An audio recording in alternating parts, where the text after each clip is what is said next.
ఓం నమో నారాయణాయ. హిందూ ధర్మం తెలుగు ప్రేక్షకులకు స్వాగతం.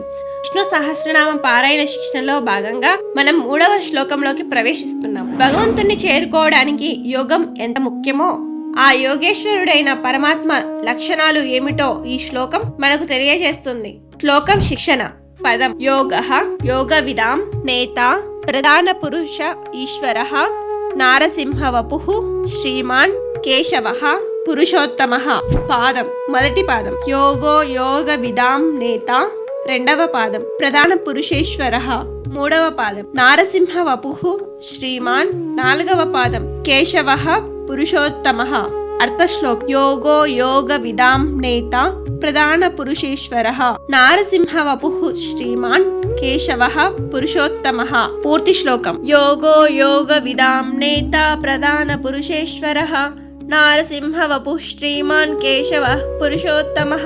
యోగో యోగ విదాం నేత ప్రధాన పురుషేశ్వరః నారసింహవపుః శ్రీమాన్ కేశవః పురుషోత్తమః.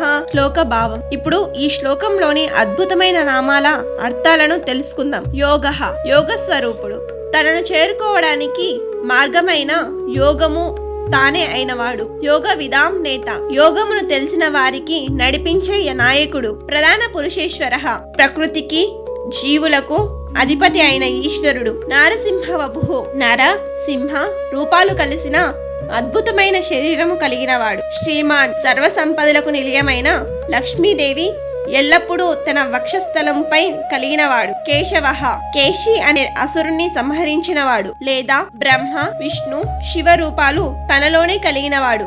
పురుషోత్తమః, క్షర అక్షర పురుషుల కంటే ఉత్తముడైన వాడు, పురుషులందరిలో శ్రేష్ఠుడు. ఈ 3వ శ్లోకాన్ని పఠించడం ద్వారా మనం ఆ పురుషోత్తముని శరణు వేడుకున్నాం. ఈ శిక్షణ మీకు నచ్చినట్లయితే వీడియోను లైక్ చేయండి మరియు మీ బంధుమిత్రులకు షేర్ చేయండి. తర్వాతి శ్లోకాన్ని నేర్చుకోవడానికి మా హిందూ ధర్మం తెలుగు ఛానల్ను సబ్స్క్రైబ్ చేయండి.